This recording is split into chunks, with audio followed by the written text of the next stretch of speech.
Welcome to our weekly news update on a Tuesday at 1.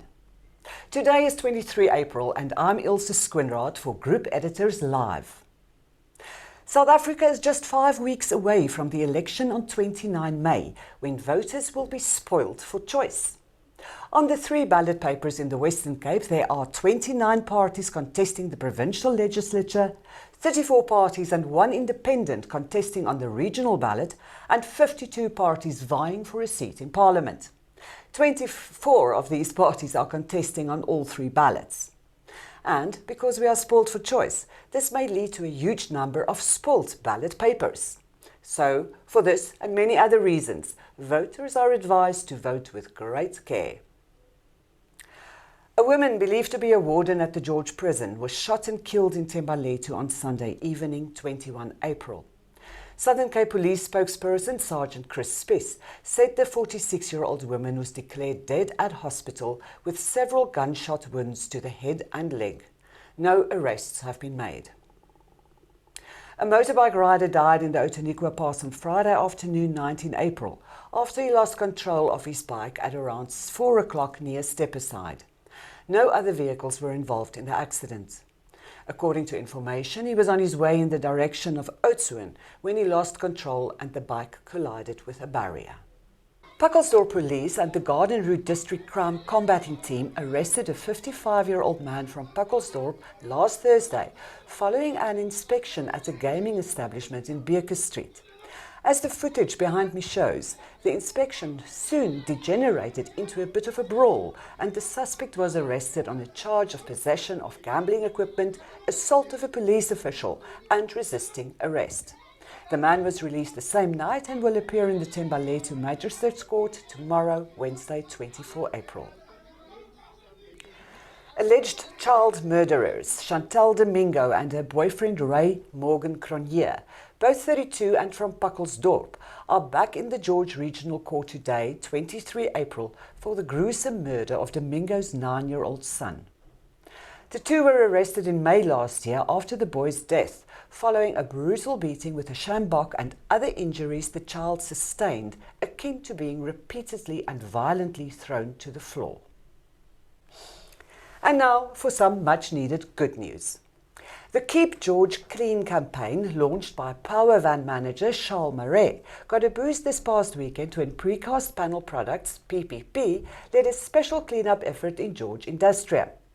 6 PPP employees, armed with a truck and a digger loader, tackled a vacant property in Binner Street and trucked 4 loads of rubbish away.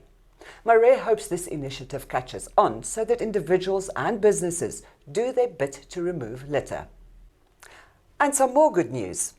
Apart from the much-needed ongoing construction at the Tetu Bridge crossing the N2, a revamp of several facilities inside Thembalethu are also in the pipeline. Jeff Aliff of Group Editors Live has more. The start of a 74 million rand upgrade to the Thembalethu Central Business District is starting to become visible.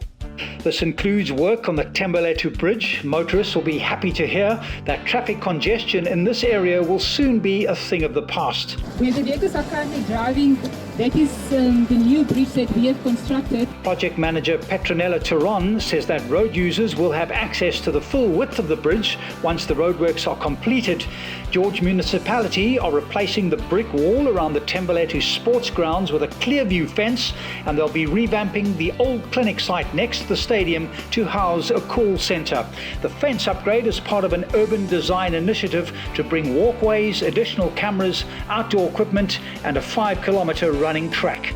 Attention will also be given to the Thembalethu sports grounds, and that will include the construction of a soccer AstroTurf facility. On his way back from Thembalethu yesterday morning, Jeff was informed that surfers at Victoria Bay were given a scare by the unexpected arrival of a southern elephant seal in the tiny bay. These seals are usually found in the colder waters of the sub-Antarctic, but this particular young male, Colombo, appears to enjoy the garden route. He has been around the Southern Cape for over a year now. Jeff, of course, headed straight to Vic Bay with his camera.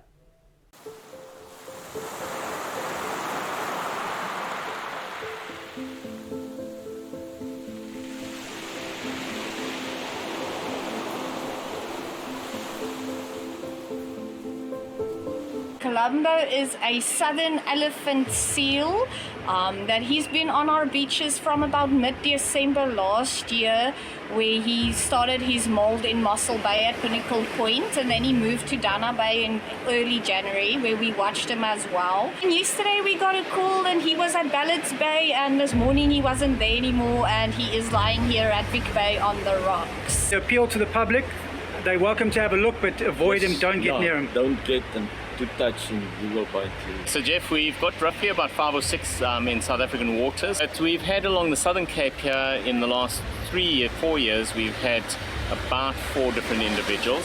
It's not something that's common, but it seems to be that primarily the ones that we see here are male. 3 of us were about to paddle out and we just saw this massive head popping out the water. We couldn't see the size of it, and the next thing we saw, its flippers like coming towards the back, little flap things. And then we realized how big it was. Lots of excitement all the way from Cape Town to see this.